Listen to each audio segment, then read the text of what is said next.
My mom begged me to do something different with my hair, so I did exactly as she requested. My mom has been begging me to put more thought into my appearance for as long as I can remember.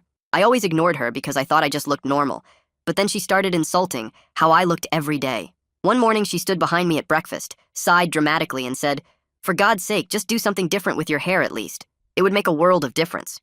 "Just try something new," she pleaded. "Anything would be more interesting to girls than this." She pointed to my ruffled head. For some reason, that was the last straw. I said sure thing and headed to the bathroom with a new sense of purpose. I started small with a middle part and enough gel to make it look like plastic. Mom seemed pleased at first until she realized I'd used her expensive salon gel and the entire $40 bottle was gone. "It takes product to make changes," I reminded her when she found the empty container. She had to explain to her hairdresser why she needed more gel after one day, and the woman judged her hard for letting her teenage son waste professional products. The next week, I went to her barber without telling her and got a perm. Not a subtle wave, but a full 1980s-style perm that made me look like a poodle. Mom had to take me to her cousin's engagement party, looking like I'd stuck my finger in an electrical socket, and everyone kept asking if it was for a school play. "He's experimenting with his look," she explained weakly, while her relatives took photos that would definitely end up in the family group chat. Then I discovered temporary hair chalk and started changing colors daily to match my outfits. Blue on Monday, red on Tuesday, purple on Wednesday, leaving colorful smudges on every pillow, towel, and headrest in the house. Mom's white couch looked like a rainbow had died on it, and she had to explain to guests why everything in our house was stained with pastels. Her car's leather seats were permanently tinted pink from the time I wore magenta in the rain. I showed up to her office when she forgot her lunch, sporting tiny braids with ribbon woven through them that I'd spent 6 hours creating. Her co-workers tried not to laugh as I hugged her in front of everyone, leaving her blazer covered in the baby powder I'd used to make the braids look distinguished. Her boss asked if I was going through something, and she had to smile and say she'd encouraged me to express myself. The man bun phase was particularly rough for her because I grew it out just long enough to make the world's smallest bun that stuck straight up like an antenna. She had to sit behind me at church while people watched my tiny bun wobble during hymns. The pastor's wife asked if I was becoming Buddhist, and Mom had to have a whole conversation about religious tolerance. Then came the frosted tips. Except I didn't go to a salon and used actual cake frosting at first, because I misunderstood the term. Mom found me in the bathroom covered in vanilla icing, and even after I used real bleach, my tips were orange instead of blonde. She had to take me to get school photos looking like Guy Fieri's younger brother, and those pictures would haunt us forever. I invested in a crimping iron and started crimping random sections so my head looked like I'd been partially electrocuted. Mom begged me to stop, but I reminded her she wanted interesting, and nothing was more interesting than asymmetrical crimping. Her mother came to visit and asked why Mom was letting me walk around looking like I'd survived a lightning strike. The oils came next. So much hair oil that I looked wet constantly and left grease stains on everything I touched. Mom had to replace 3 pillowcases and explain to the dry cleaner why her car's headrest looked like someone had melted butter on it. I told everyone who asked that my mom said my hair needed more personality, and this was my moisturized era. By the time I started wearing tiny hair clips meant for toddlers all over my head like decorative armor, Mom was begging me to go back to boring. "Please," she said. I was wrong. Boring was perfect. Boring was beautiful. But I told her I was just getting started with my hair journey and pulled out a box of 100 rainbow butterfly clips I'd bought in bulk. Then I came home with cornrows spelling out MOMSIDEA across the side of my head. She stood there staring at it while I explained the braider said it would last at least 6 weeks and might leave permanent indent marks. Mom went very quiet, which should have been my first warning sign, but I was too proud of my creativity to notice. She disappeared into her room for an hour while I watched TV, and when she came back out, she was smiling in a way that made my stomach drop. "You know what, sweetie? You're absolutely right," she said way too calmly. "Change is good, and I should practice what I preach." Dad looked up from his newspaper nervously as Mom continued. "In fact, I've been thinking about all the things you've been asking me to do differently, and I've decided to take your advice about everything." I suddenly remembered every time I'd complained about her cooking the same meals, her wearing mom jeans, her playing music too quietly in the car, her being too careful about everything, and the color drained from my face as her smile got wider. "Starting tomorrow, I'm going to be a completely different mom, just like you've always wanted me to be." I stood there frozen, while Mom's smile got even wider and she started counting on her fingers. She listed every single thing I'd ever complained about since I was 12. The boring chicken and rice every Tuesday, the way she played classical music at whisper volume, how she drove exactly the speed limit even when we were late. Those same 3 pairs of mom jeans she'd worn for years. Dad's newspaper crinkled as his hands tightened on it, and he shot me a look that said I'd really done it this time. The cornrows spelling MOMSIDEA suddenly felt super heavy on my head and my scalp started itching bad. Mom kept going, remembering stuff I'd forgotten I even said, like wanting her to be more fun at my birthday parties or stop being so careful about everything. I tried to say something, but she held up her hand and walked back to her room with this weird bounce in her step. Dad just shook his head and went back to reading while I sat there wondering what I'd started. The next morning, I woke up to the loudest music I'd ever heard shaking the whole house. It wasn't even regular music, but some kind of screaming metal that made my teeth hurt. I stumbled into the kitchen to find Mom wearing this bright neon green tracksuit that looked like it came from a costume store. She'd dyed a big chunk of her hair purple overnight, and the whole kitchen smelled like some body spray that burned my nose. Dad sat at the table with his coffee looking scared, while Mom headbanged and flipped eggs at the same time. The eggs went flying, and one landed on the floor, but she just laughed and kept dancing. She saw me and yelled over the music that this was the new her, the fun mom I always wanted. Dad and I made eye contact, and I could tell he was already planning to eat breakfast at work from now on. When it was time for school, Mom cranked the music even louder in the car and rolled all the windows down even though it was cold. The bass was so loud it made the mirrors shake, and everyone in the parking lot turned to stare at us. My friends' mouths dropped open as Mom jumped out wearing ripped jeans that showed her knees and a crop top that definitely wasn't age-appropriate. She grabbed me in this huge hug right in front of everyone and yelled that she loved her trend-setting son. Then she peeled out of the parking lot so fast the tires squealed and left black marks on the pavement. That evening, she announced she'd made something special for dinner, calling it deconstructed sushi fusion. It was basically chunks of raw fish with Pop Rocks candy and sriracha sauce on white bread. Dad took one bite and started coughing while I just pushed the weird mess around my plate. The Pop Rocks kept popping in the fish juice and making this gross fizzing sound. Mom sat there eating it and talking about how boring our old dinners were and how food should be an adventure. We ended up ordering pizza after she went to bed, but she'd already posted about her cooking experiment online. She'd made Instagram and TikTok accounts that afternoon and posted a selfie of us together with my cornrows showing. The caption said, "Me and my trend-setting son. Number sign. Cool mom. Number sign. Moms. Idea. Number sign." Blessed with about 20 emojis.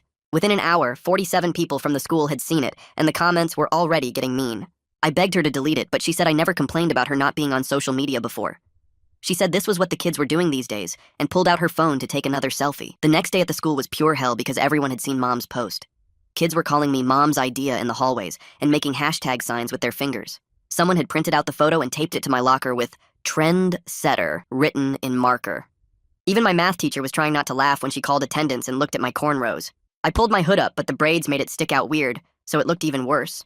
At pickup, Mom was blasting rap music with so many curse words that the security guard walked over. He asked her to turn it down because there were little kids around, but Mom told him she was vibing with the youth. She said her son loved this energy and pointed at me while I tried to disappear into the seat. 3 different parents gave us nasty looks as we drove away with the music still blasting. That night, I tried to talk to her about maybe finding a middle ground, but she wasn't having it. She quoted my exact words back at me about living a little and not being so boring all the time. She was wearing these fake eyelashes that looked like hairy spiders and leather pants that squeaked every time she moved. Dad was hiding in his study with the door locked, pretending he had important work to do. 2 days later, Mom got distracted by some pop-up vintage store and completely forgot to pick me up after basketball practice. I waited 40 minutes in the rain before she finally showed up wearing this huge fur coat and cowboy boots. My coach asked if everything was okay at home while I stood there soaking wet and embarrassed. Mom just waved at him and said she was exploring her authentic self or something. The next morning, she decided we should take the scenic route to the school to enjoy nature or whatever. She drove through 3 different neighborhoods and stopped twice to take photos of trees for her Instagram.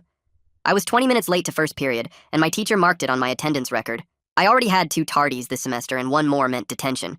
That night at dinner, Mom served something she called fusion tacos, which were basically taco shells filled with sushi rice and raw tuna, topped with hot sauce and crushed Doritos. Dad took 1 bite, and his face went through about 6 different expressions before he finally swallowed and put his fork down. Mom was wearing bright blue lipstick that made her teeth look yellow and temporary butterfly face tattoos all over her cheeks that sparkled when she moved. Dad cleared his throat and said, maybe we'd both made our points, but Mom just laughed and told him real change takes commitment while she chomped on her weird taco creation. The fermented kimchi pizza she made for dessert sat untouched while Dad went back to eating crackers he'd hidden in his pocket. 2 days later, I got called to the guidance counselor's office during math class, and everyone made those annoying ooh sounds like I was in trouble. The counselor had this concerned look on her face and asked how things were at home, because my teachers noticed I seemed distracted and stressed lately. I didn't know where to start, so I just sat there picking at the cornrows, which were starting to itch really bad. She scheduled a follow-up meeting for next week and said my parents might want to attend, which made my stomach drop because I knew exactly how Mom would show up. Sure enough, Mom arrived at the counselor meeting wearing a bright pink tutu over camo cargo pants with combat boots that had little bells attached to the laces.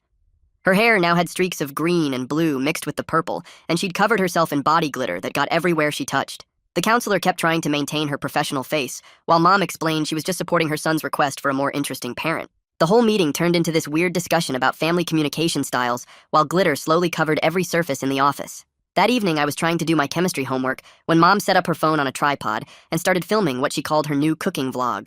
She'd made a banner that said, Mom 2.0 Extreme Makeover Kitchen Edition, and hung it behind the stove with duct tape. She filmed me without asking, while narrating about her traditional teen son who inspired this journey, and I heard her telling the camera all about the cornrows incident. I tried to leave, but she followed me with the camera, asking me to rate her transformation on a scale of 1 to 10. The next morning, Dad found the credit card statement, and his face went completely white when he saw Mom had spent $800 on new clothes and hair dye and random stuff for her transformation. They had their first real argument in months, while I sat upstairs listening to them yell about money and responsibility and self-expression. Mom kept saying self-expression doesn't have a price limit, and Dad kept saying we have a mortgage to pay. I felt sick knowing I'd started this whole mess just because I wanted to be petty about my hair. Later that week, our neighbor left a note taped to our door about the noise levels, especially the death metal music Mom played every morning at 6 a.m. Mom taped the note to the fridge like it was some kind of award, but I saw her looking at it later with this embarrassed expression. The next morning, she turned the music down just a tiny bit, but it was still loud enough to rattle the windows. Friday afternoon, Mom announced we were taking a spontaneous road trip to some music festival 3 hours away this weekend. I tried to explain I had a group project due Monday for history class and basketball semifinals on Saturday, but she said I needed to learn to be more spontaneous. She was literally using my own words against me from all the times I'd complained about her being too careful and boring. The cornrows felt like they were getting tighter on my head, giving me a constant headache. I went to Dad's study and begged him to intervene about the road trip, but he just shrugged and said this was between Mom and me. He looked tired and disappointed, and I realized he'd been stuck in the middle of our stupid war for weeks now. The fact that he wouldn't pick sides hurt more than any of Mom's revenge tactics, because I knew I'd put him in an impossible position. Monday at the school, someone took a screenshot of Mom's latest Instagram post, where she was wearing a rainbow poncho covered in sequins with face gems stuck all around her eyes at the school pickup. The photo spread through the entire school group chat within an hour, and I became everyone's main joke for the day. Even my best friend Jake was laughing and showing people the photo on his phone. Kids were calling me Rainbow Mom's kid and asking if insanity was genetic. Tuesday morning, I woke up at 5 a.m. and used the last of my hair gel trying to slick the cornrows down flat against my head. It barely worked and gave me such a bad headache I could barely see straight, but at least I didn't look like a complete disaster. My scalp was raw from all the pulling and the gel made it sting, but I was so exhausted from this where I didn't even care anymore. Mom walked into the kitchen that morning and stopped when she saw my slicked down cornrows. "Back to boring already?" she asked, and something in her voice made my chest hurt. She sounded actually disappointed, like I'd given up on something important. I realized we were both stuck in this stupid game neither of us knew how to stop. She left for work without saying anything else, and I spent the whole day at the school with a pounding headache from the gel. When I got home that afternoon, Mom was already there, which was weird because she usually worked until 5. She had these fake tattoo sleeves covering both her arms, all skulls and roses and barbed wire. "We start salsa dancing lessons tomorrow," she announced, doing this hip swivel thing in the living room. Dad actually laughed out loud from his chair before catching himself and pretending to cough. My stomach dropped as she grabbed my hands and tried to show me the basic steps, counting out loud while I stood there frozen. The tattoos looked so real that I wondered if she'd actually gotten them done, but then I saw the edge peeling near her wrist. That night I couldn't sleep because I heard them arguing through the wall. Dad's voice got louder than I'd ever heard it, saying something about credit cards and boundaries and enough being enough. Mom shot back that she was just following through on what everyone wanted, that she was tired of being the boring one. Their door slammed, and then I heard Dad's footsteps going downstairs. The TV turned on in the living room and stayed on all night. I lay there scratching at my cornrows, which itched so bad I wanted to rip them out, but I couldn't touch them or they'd get messed up. 3 days later, the school counselor called me out of math class. She said she'd been contacted about scheduling a family boundaries workshop that she thought would really help us. Both my parents were invited, and she kept saying it was a safe space to express our needs. I agreed right away, desperate for someone to make this stop. The session was scheduled for the next afternoon, and Mom showed up wearing a leather jacket covered in safety pins. She started making jokes the second we sat down, talking about how fun family bonding was, and how she was learning so much about self-expression. The counselor kept trying to redirect the conversation, asking me how I was feeling about everything. Mom would interrupt with another joke or comment about creativity and growth. Finally, the counselor held up her hand and said we needed to let everyone speak without interruption. She turned to me and asked what specific things were affecting my daily life. I explained how the constant embarrassment was making it hard to focus at the school, how my grades were dropping because I was always worried about what Mom would do next. Mom's face changed when I mentioned my grades, like she hadn't thought about actual consequences beyond our war. The counselor asked what would help me feel more comfortable, and I made a list. Normal volume in the car, so I could think, no posting photos of me without asking first, and getting told about schedule changes that affected my life. In return, I promised to stop using products that stained furniture and to tell her before I did anything major to my appearance. Mom kept playing with these rainbow bracelets on her wrist while I talked, twisting them around and around. She said something about not wanting to be policed in her own house, but the counselor explained it wasn't about control. It was about mutual respect, and both of us feeling safe and heard. We agreed to try it for 2 weeks with check-ins every Friday. Dad looked so relieved that someone professional was finally involved that he actually smiled for the first time in days. Sunday came, and Mom wore her whole new look to church, including a mesh shirt under her cardigan and bright blue eyeshadow. The older ladies in our pew kept whispering and looking over at us, while some of the younger parents told Mom she looked fun and free. I saw Mom's confidence crack for the first time when the pastor's wife asked if everything was okay at home. She pulled her cardigan closed over the mesh shirt and kept it that way through the whole service. We didn't talk about it on the drive home, just sat there listening to the radio at a normal volume for once. Monday morning at the school, they announced picture retakes for anyone who wanted them, but it cost $50. Mom and I stood in the kitchen that afternoon, going back and forth about who should pay since my cornrows had ruined the first ones. I finally said I'd use my birthday money from Grandma, and Mom went quiet. She started to say something, then stopped and just nodded. 2 days later, I came home from practice to find Mom in the driveway with 3 big shopping bags. She was returning stuff to the mall, and she looked embarrassed when she saw me. The credit card bill had come, and it was a wake-up call, she said. The teenage girl at the return counter kept giving Mom these looks, probably thinking she was having some kind of midlife crisis. Mom just stood there while the girl processed return after return, taking off the tags from leather pants and band t-shirts and platform boots. The cashier finally handed Mom the receipt, and we walked out to the parking lot where Mom's music was still playing too loud from the car speakers. That night after dinner, our neighbor knocked on the door holding a plate of cookies and wearing that fake smile people use when they're mad but trying to be nice. She talked about neighborhood harmony and mentioned how sound travels between houses, especially in the morning when people are trying to sleep. Mom stood there, twisting her rainbow bracelets around her wrist, and agreed to keep things quiet before 8 a.m. without actually saying sorry for anything. She disappeared into the kitchen and came back with a loaf of banana bread she'd made that morning, though it was burned on the bottom from when she got distracted dancing to her music. The neighbor took it anyway and left, and Mom closed the door a little harder than necessary. 2 days later was Spirit Day at the school, and everyone was supposed to wear pink, so I grabbed the hair chalk without thinking about it. I rubbed it through my hair in the car on the way to the school, making sure to get good coverage for the pep rally. After school, I forgot about the chalk and sat in Mom's car with my head against the headrest while waiting for her to finish grocery shopping. When we got home and I got out, there was a pink smudge on the tan leather that wouldn't come off with just water. Mom found it that evening when she was getting her gym bag from the back seat. We stood in the garage arguing about responsibility and respecting property until we both stopped mid-sentence and looked at each other. She had purple streaks in her hair, and I had pink chalk residue on my scalp. We both looked tired and kind of stupid standing there being mad about the same thing we'd both been doing for weeks. Neither of us said anything else, just went inside and ate leftover pizza in silence. The next afternoon, Dad asked me to help him in the garage organizing tools, which was weird because the tools were already organized. He started talking while sorting screws into different containers, saying how problems don't go away just because you ignore them. He told me he should have said something when Mom first started criticizing my appearance all the time, instead of hiding behind his newspaper. He said our whole family needed to learn how to actually talk to each other, instead of just getting revenge or avoiding fights.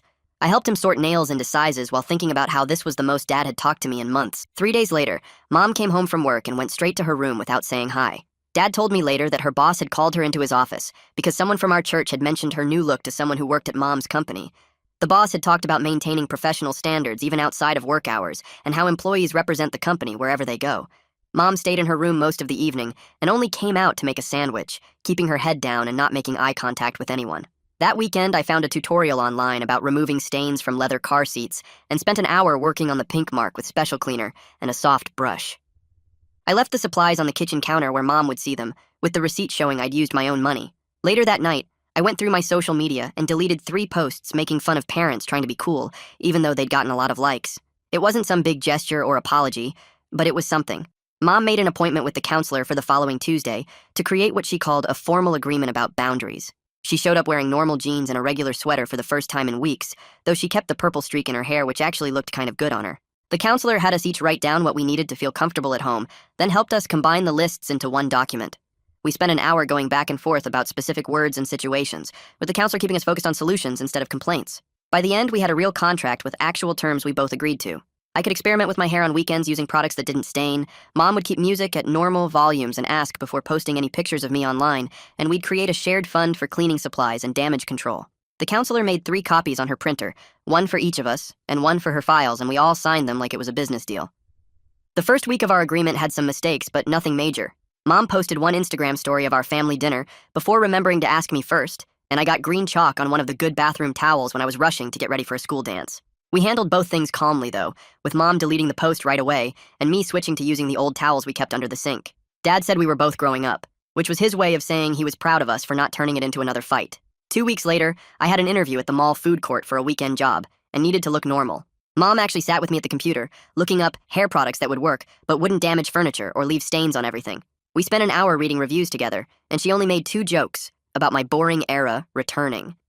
I got the job, probably because I looked like a normal person for once instead of someone who'd escaped from a hair experiment lab. Dad went to the auto store and bought a nice seat cover that matched the car's interior to hide the remaining stains we couldn't get out. Mom and I split the cost of it, $30 each, which seemed fair since we'd both contributed to the damage. The car smelled better too, since the cover absorbed some of the leftover teen body spray smell that had soaked into everything. 3 days later, the school called about my detention for being late too many times, and Mom had to drive me there on Saturday morning without saying a single word the whole ride. The detention room was full of kids on their phones while the teacher read a book at the front desk, and I actually got through most of my math homework that had been piling up for weeks. Mom picked me up afterward, and we stopped for drive-thru burgers, which we ate in the parking lot, still not talking, but it wasn't angry silence anymore. Just tired. Quiet.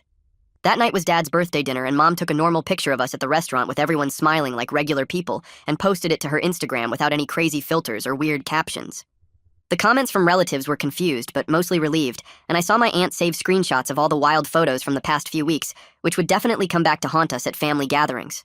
Later that night, I stared at my ceiling and realized I actually liked some of the attention from my crazy hair, even when people were laughing at me because at least they noticed me instead of walking past like I was invisible. The next morning, Mom asked if I wanted to go grocery shopping with her, and during the drive, she started talking about how she'd felt invisible her whole life, and my comment about her being boring had hit something deep that made her go crazy trying to be seen. We drove for 20 minutes while she explained how being extra was better than disappearing. And I understood because I'd felt the same way with my hair experiments, even though we'd both taken it way too far. 2 days later, we walked into a normal hair salon together and told the stylist we needed help finding looks that worked without destroying our house or our reputations. The woman spent an hour teaching us about products that wouldn't stain and showing Mom how highlights could look good without being crazy while giving me a cut that was interesting but not insane. We bought proper supplies and set up a station in the bathroom with old towels and a plastic bin and special products that cost more but didn't ruin everything they touched. Mom found washable couch covers online, and we accepted that some stains were permanent, but at least now we had a system that worked for our weird family. About 5 weeks after the whole cornrows incident, our house had finally found its rhythm with Mom playing music at normal volumes and me using hair products responsibly, and Dad actually joining conversations instead of hiding behind his newspaper. The cornrows had been gone for a week, leaving my scalp tender and itchy, but finally normal, while Mom kept just the purple streak, which actually looked pretty good on her. We could laugh about some of the crazier moments.